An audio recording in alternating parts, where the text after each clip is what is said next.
Good day everyone and welcome back trainers to yet another Pokemon challenge video. My name is Rainblue and today we're going to be taking on the challenge of beating Pokemon Sword but with only a Krookodile. With an impressive base stat total of 519, this Pokemon is definitely going to be a powerhouse throughout the game. Although there are going to be some challenges, as 4 of the gyms in the first half of the game are actually super effective and pretty tough challenge for a Krookodile solo. So as per any challenge video, here are the rules. I can only use Krookodile throughout the game. I cannot use items during battle. I can only use the TMs in which I collect through the game. And to make this challenge a little bit more interesting, I've added a self-imposed token system. The rules and that information are on screen now. And the comment question for today is, who is your favourite Pokemon professor? Let me know down in the comments. But without further ado, let's jump into the challenge. So we started out with picking ourselves a name and also going straight for our starter Pokemon. We picked Grookey and immediately beat Hop into the ground. After fumbling around in some creepy forests, we headed over to Wedgehurst to grab ourselves the Pokédex and then get ourselves our Krookodile into the game. After taking a brief stroll down Route 2 and arriving at Professor Magnolia's house, we had to have a battle with Hop. But first, we grabbed ourselves our TM57 Payback, which we immediately taught to Krookodile. This was great additional stab for us. After stomping on Hop once again and getting the letter of endorsement from Leon, we headed back to Wedgehurst and get the train to Mottostoke. Although we didn't quite get there and ended up in some wild area that I spent way too long in. I did spend this time wisely though, going around collecting berries and other items from the ground, collecting watts which would be used for later, and I noticed there was an earthquake TR available for 8,000 watts. Could be useful for later. While doing some raids, I received the Throat Chop TR, which again could be useful for later. Another thing I spent my time here gathering was Dynamax Candy, to max out our Krookodile. It didn't take too long, as you do get 1 to 2 per raid. We also found ourselves the TM for Bulldoze, another great move for us. After stepping into Mottostoke for the first time, we did what any child would do with their mum's credit card. We went on a spending spree, bought ourselves some clothes, and got ourselves a new haircut. We had to be stylish for this league, right? So that's what we did. Got ourselves a cool uniform number to match our Krookodile's Pokédex entry, and then stopped off for the night at the Buddy Drop Inn, where Sonia told us a bedtime story, and some Team Goons decided to just, yell and make a lot of noise. I can't figure out if I'm tired or awake. Oh, and then we met Marnie. We'll talk about her more later. After a great night's rest, we decided to leave Mottostoke. But before we did that, Hot wanted to eat dirt once again. So we destroyed his Wooloo with Bulldoze, and also his Sobble. And then his Rookidee didn't stand a chance when we pulled out the Payback. This just makes us look really overpowered because we have a final stage evolution. But that would soon change. As we made our way through Galar Mines, we found ourselves to the end, but we were stopped by yet another cretin, Bede. This guy is really obnoxious and he just exists throughout the whole game, causing trouble. So we decided to stomp him too. Fortunately enough, we're a dark type and have Payback at our disposal, so these psychic types don't stand a chance. We pay back, we pay back, we pay back. We destroy every single one of Bede's members in one hit with Payback. Bede, get out the way, you're a joke. After our arrival into Turffield Town, we encountered the gym leader briefly and made our way down to the stadium. Just outside the stadium, we found ourselves TM97, Brutal Swing. This would be a great addition for our Krookodile, so we immediately taught it. So now that was all said and done, it was time to take on the first gym, Milo. Milo here does have some advantage, but we do have some tricks of our own. We start off the battle by going for Home Claws. In retaliation to that, we get hit by a round. Then, we go for Brutal Swing, which brutally murders the enemy Gossifleur. Next up was his Eldegoss. We both had the opportunity here to Dynamax, so we both did. Now, I didn't expect to knock this thing out in one go, so I went for Max Darkness, got it down 75%, and then it retaliated with the fearful Max Overgrow. Of course, we tank it, and we go for another Max Darkness, and take our first victory here at Turffield. With the token that I just acquired, I allowed Krookodile held items. So throughout the rest of the game, Krookodile will be holding an item. and I chose leftovers, since we did get that in the wild area, and not being able to heal in battle is kind of annoying. So now we were done with the first gym, we set on our adventure over to Holbury City. The road had a few obstacles, we battled against Team Yell, got ourselves a bike from this doctor, not sure why he had it, and then we had to battle against Hop again. I wish he'd just leave me alone for 5 minutes because he just wants to lose clearly. After finally arriving in Holbury, Chairman Rose was here for some reason, I don't know, and what is he wearing? After seeing the eyesore, we went over to Nessa and demanded a Pokemon battle, because you know, that's what we do these days, demand. With an intricate gym challenge out of the way, it was time to battle Nessa and win ourselves another token. So we started out turn 1 by going for a Hone Claws. However, we was hit by a Water Pulse and confused, so we was all preying on RNG here. We did, however, manage to land a Bulldoze after breaking through confusion. The second Pokemon was Arrokuda, who had an Aqua Jet. Did a decent amount of damage, but we lived it fine. We then made it through confusion once again and landing another Bulldoze, killing the Arrokuda. We both then Dynamaxed. Her last one was Dreadnought, which wasn't too much of a problem. We snapped out of confusion just in the nick of time, went for a Max Quake, and then managed to defeat the Dreadnought.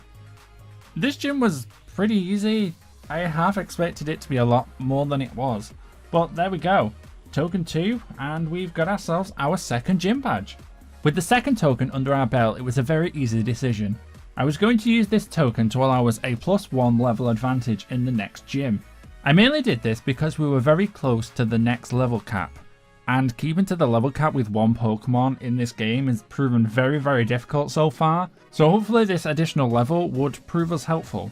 Now the gym was over with, Chairman Rose invited us for some fancy dinner, before heading out to Galamines 2. Galamines 2 had us beat up Bede once again. He literally got destroyed. I won't bore you with the details, but it was basically a brutal swing off. Team Yell also got bopped, and we learned Crunch in one of the battles too. We did pick up some useful items here as well. We managed to grab ourselves Soft Sand, which would boost our ground type moves, and we also found the TM for Sand Tomb, which again could be useful for later. We then arrived back in Motostoke, where we had to defeat Marnie for the first time. We started the battle by going for Bulldoze against Krogunk, defeating that in one hit. Next up was Scraggy, which we went for Bulldoze, it didn't quite kill, and then we got low kicked, which took us to half. Kind of scary if you ask me. We then went for another Bulldoze, defeating the Scraggy. Her last Pokemon was Morpeko. I'm not sure why I didn't just click Bulldoze against Morpeko. I went for a Brutal Swing, it did next to nothing, and then I got attacked. However, we did manage to survive and I got off another Bulldoze, which did in fact kill the Morpeko. After the battle, she gave me some burn heals in preparation for the Motostoke gym, and that's where we headed, straight to the gym. This gym match against Kabu was rather interesting, and didn't go exactly how I thought it would. We started out the battle by going up against Ninetales, which we defeated with ease, going for Bulldoze. Next up was his Arcanine, which Bulldoze didn't actually kill, which was quite concerning. Maybe I should have used the Soft Sand from earlier in this battle. With the Intimidate drop and the fact that it managed to land a Will-O-Wisp, we had no chance of winning this battle. With another Bulldoze, we did manage to knock out the Arcanine, but with that burn and the Intimidate drop, we had no chance of defeating his last Pokemon, Centiskorch. Centiskorch was also a problem because it's a bug type, and Max Flutterby would do a lot of damage to us. And as you can see by the poor damage we did with Max Quake, I gave up with this round. So with the loss of a token, we tried it again. We defeated Ninetale with ease, again with Bulldoze. Thanks to a quick change of items, I gave a Raspberry to Krookodile, ensuring that the burn would be negated straight away. This was crucial to ensure that we could actually defeat the Centiskorch. And after 2 Max Darknesses later, we managed to defeat the Centiskorch, awarding us the Fire Badge. Now we was done with Motostoke, we had a gym leader entourage where they all came out to tell you all to sub to the channel right now, which led us out of Motostoke into the wild area once again, and well, Bede getting a bit rough with Hop. I left them to be, headed straight for Hammerlock, and did a spot of shopping, though I didn't find much, and I didn't find any TMs either. While looking around Hammerlock, I ran into Leon, who was talking about Hop being a huge bitch. He was hoping we would give him a hand. I'll leave him be for now. He'll turn up. We then met Rian, who stopped to talk about some Vault and some ancient history, before making our way towards Stow side. Route 6 had us encounter some Team Yellgoons, who were staring at a Silicobra. We had to teach him a lesson once again, which Gatorade did very easily. Meanwhile, Hop decided to cry some more. And just when you thought everything was over with, Opal showed her face. I'd rather wish she didn't. The route was long, but we managed to arrive at Stow side, where we explored. Didn't find too much, though we did find a rocky helmet. There was yet another battle with Hop, which I was hoping he'd stop being a bitch and buff up, but he didn't. It was the same old battle. But now he was out of the way and disposed of, it was time for one of the harder gyms we was going to face. The fighting gym. Given that Krookodile is a dark type, this was probably going to be one of the hardest gyms we were going to face until we get to the fairy gym. For this battle, I definitely ran some damage calcs. I knew we could live 2 attacks from Hitmontop, so we set up Hone Claws twice. This dropped us to not much health. A single bulldoze would then one-shot the Hitmontop. This was probably the only mon we could set up on. The next Pokemon was Pangoro. At +2, a bulldoze would not knock it out, or at least had a slim chance to. So we decided to use Dynamax early. We took out Pangoro and Farfetch with ease. We had one more turn left. To take out the G-Max Machamp, we had to get a high roll, which, by chance, we did. I didn't expect this battle to go as it did, but I'm happy we made it through. Since the next gym was very close, I again used my token to give me a level advantage.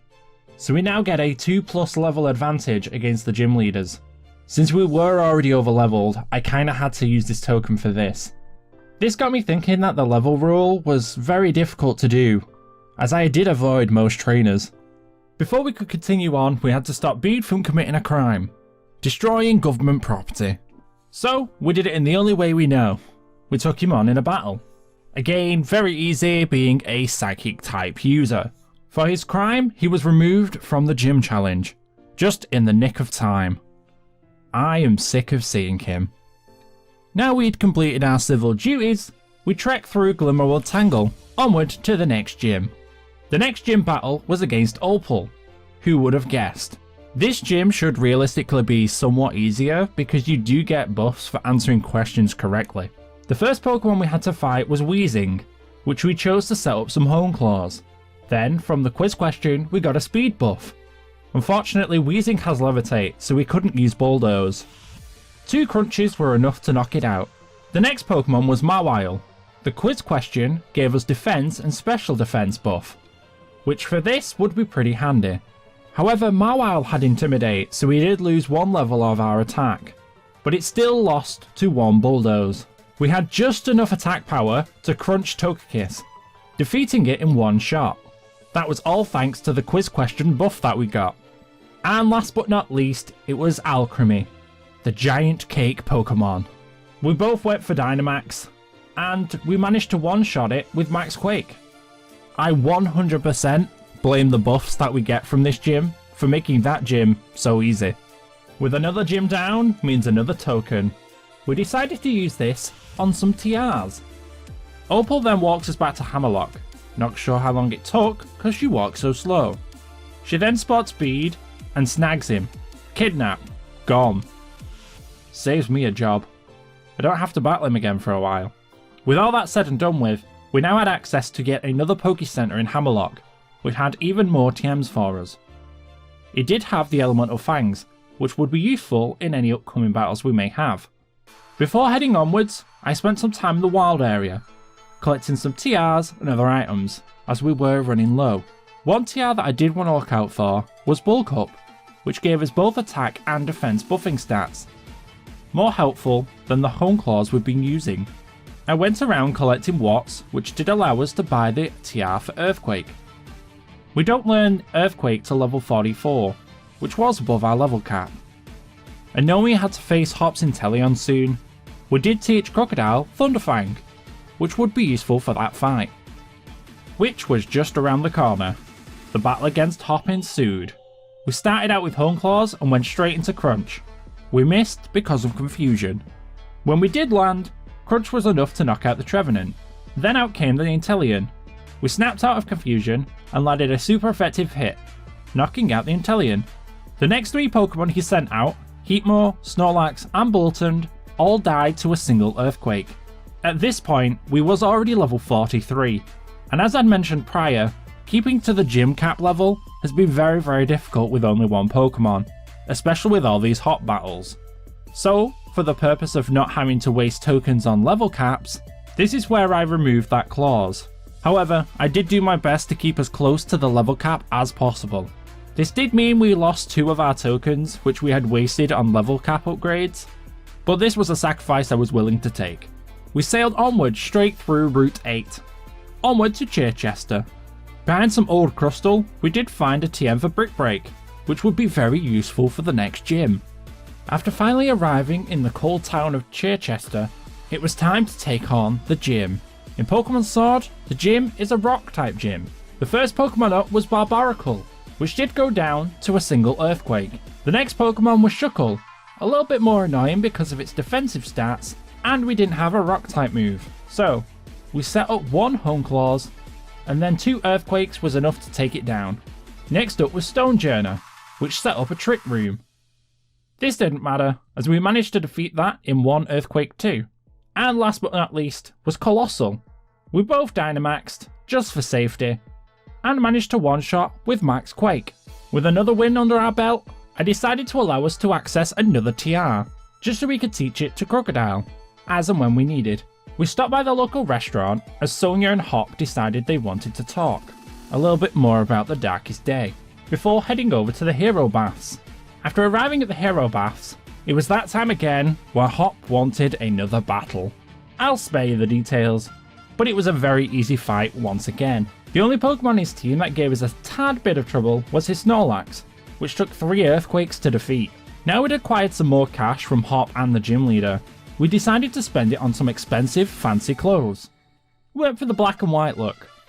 Now we was done with the cold town of Chichester, it was time to move onwards to Route 9. Here we obtained some floaty devices for our bicycle after defeating yet some more Team Yell goons, annoying the Doctor. Along the way we found the TM22, which was Rock Slide, and a scope lens, which might be handy for later. Just outside of Spikemouth, we had to battle against Marnie once again. With this battle against Marnie, I decided to teach Krookodile Brick Break to help against the dark types, as well as the upcoming battle against Piers. The Marnie battle was straightforward. Liepard was out first, who was intimidated. We set up a Hone Claws and clicked Brick Break, which was enough to take out the Liepard. Next up was Scrafty, again which went down to a single Brick Break. The third Pokemon was Toxicroak. Earthquake was enough to deal with that. And last but not least was Morpeko, again another Earthquake. Since we couldn't enter the gym without a second Pokemon, I grabbed a weak Pokemon just to sit in the party. And after defeating more of Team Yell, it was time to take on Piers and earn ourselves the Dark Badge. His first Pokemon was Scrafty. Both of us had Intimidate, which meant we were both down 1 stage in attack. On the first turn, we flinched, which was rather annoying. And then on the second turn, we went for Hone Claws, returning our attack to normal with a +1 accuracy. We then go for Brick Break, which takes it down to yellow. Scrafty here was spamming Sand Attack, so each turn our accuracy was dropping, which was rather annoying as well. It did stop us from hitting another Brick Break and taking out the Scrafty. The second Pokemon was Obstagoon. I had a feeling this Pokemon was going to use Obstruct, so we set up another Hone Claws, getting ourselves a stage and attack, which meant we were able to land a super effective attack and destroy the Obstagoon on the next turn. The third Pokemon was Malamar. 2 crunches were enough to take out this one. And last but not least was Stuntank. An Earthquake destroyed it. Both these gyms back to back just felt like light work. Maybe this was a reward for suffering for the first half of the game. With another token under our belt, I decided to hold on to it to use at a later date. I wasn't quite sure what I wanted to use it on. And at the moment, I didn't need the ability to use healing items. We seem to be doing okay. As we leave the city, several explosions are taking place, so we head back towards Hammerlock. After arriving back in Hammerlock, it's time to battle against Rian. Before I could take on the gym, I had to have a second slot Pokemon, so I went and grabbed myself again something really weak. This Pokemon in the battle would do absolutely nothing but die. And in the process, I managed to go and grab ourselves Bulk Up. Along with Dragon Claw, we was ready to take on Rian. Rian being a Dragon type trainer, meant this would be very useful to us. We started the battle by getting a double intimidate off both Pokemon. Both were physical attackers, so this was really nice. We started by then going for Bulk Up, getting some additional defenses so we could survive the onslaught of attacks. The bait Pokemon got Rock Blasted into oblivion, as expected. We then go for Dragon Claw, taking out the Flygon with ease. However, that does mean we got body pressed by Gigalith, which did a fair amount of damage. With two Pokemon on the field that aren't immune to Earthquake, we decided to go for Earthquake. Gigalith dies, and Sandaconda is put into yellow. But we sadly get paralysed, which would hinder us. His next Pokemon was his G-Max Duraludon. We have no choice but to also Dynamax here, and go for Max Quake. We do take attacks from both Duraludon and the Sandaconda. However, the Max Quake does one-shot the G-Max Duraludon, taking this battle back to a 1v1. Sandaconda is easily defeated with Max Darkness, meaning we have 2 tokens available to use, and takes us one step closer to the end of the game. The only thing left we had to do was make haste for Winden and the Champion Cup. Not wasting a moment, we got ourselves to Winden, and we headed straight for the arena. Let the Champion Cup begin. Our first trainer was Marnie. Just before the battle, we did learn Brick Break, just so we could deal with those pesky dark types. We started the battle by using that Brick Break to defeat the Liepard. And because it works so well, we used Brick Break again against Scrafty. However, it only took it to yellow. We were then confused with the enemy Swagger. We managed to get through that confusion and hit another Brick Break, connecting and defeating the Scrafty. Her third Pokemon was Morpeko. We managed to snap out of confusion and defeat it with Earthquake. Toxicroak was another easy one. One Earthquake was enough to knock it out. Her final Pokemon was G-Max Grinsnarl. We both Dynamaxed just to ensure we was able to take it out. Krookodile at speeds, going for G-Max Knuckle. Grinsnarl didn't actually die from the G-Max Knuckle. We were then hit by a powerful Max Starfall. Another Max Knuckle wins the fight against Marnie. Pretty straightforward, no trouble at all. Our next match was against Hop. For this battle, we traded out Brick Break for Thunderfang, again ready for the Inteleon. His first Pokemon was Dubwool. We took advantage of this Pokemon by setting up some Bulk Ups. We do get hit by Body Slam, but fortunately enough we don't get paralysed. One Earthquake was enough to take out the Dubwool. And next up was Snorlax, which also died to one Earthquake. The third Pokemon was Corviknight. We used Thunderfang to take down this one. It did only take it to red, and then we were hit by Scary Face. Hop had the audacity to use a potion, so another Thunderfang was not enough. However, we did get the Paralyze. And with another Thunderfang, it was enough to defeat the Corviknight. Hop's third Pokemon was Pincurchin, which was easily knocked out by Earthquake. And last but not least was Inteleon, which he Dynamaxed, and I wasn't paying attention. So I didn't hit the Dynamax button and died to a Max Geyser. Let's rewind and try that one again. We got back, easily defeating all of the Pokemon as we did prior, but this time we actually Dynamaxed, going for a Max Lightning and OHKOing the Inteleon. Sometimes I can be so stupid. After a brief break to the Champion Cup, Orlina shows up and causes a commotion, leading us all to Rose Tower. At Rose Tower, we had to take on a bunch of Steel-type Pokemon before making our way to the top. There we find Orlina, who decides to challenge us to a battle. Her first Pokemon was Frostlass, which we knock out with one crunch. Her second Pokemon was Milotic, a beautiful sight to see, and the only concerning Pokemon she might have. 2 Thunderfangs were enough to defeat it. Her third Pokemon was Tesserina. 2 crunches were enough to take it out. Salazzle was next, which died to a single Earthquake. Her final Pokemon was Dynamax Garbodor, which we blew out of the water with 2 Max Quakes. This minor setback was completely unnecessary. We really didn't need the XP here. We rescued the champion from Chairman Rose and returned to our regular scheduled program. The first battle was against Opal's replacement, Bede, just when you thought we got rid of them. His first Pokemon was Mawile. This meant both of us would be intimidated.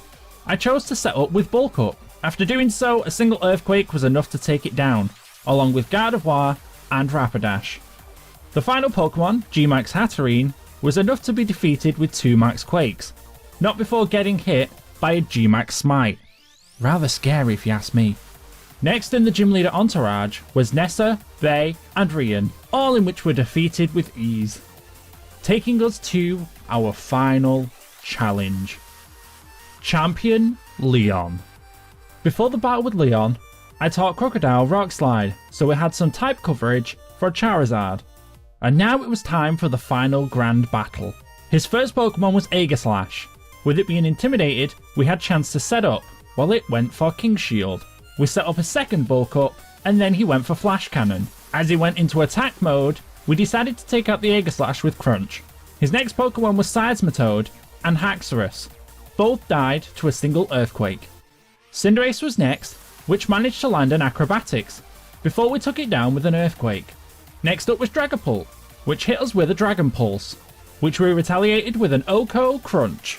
And for the final brawl, G-Max Charizard. We also Dynamax and go for Max Rockfall. It was super effective, nailing Charizard in one hit. And that brought us to the end of the game, beating Leon's ace Pokemon. And with that, the challenge was complete. I thank you all for watching, and I'll see you all again soon for some more challenge videos.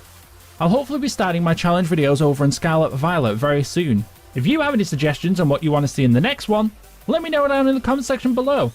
I look forward to seeing you all in the next one.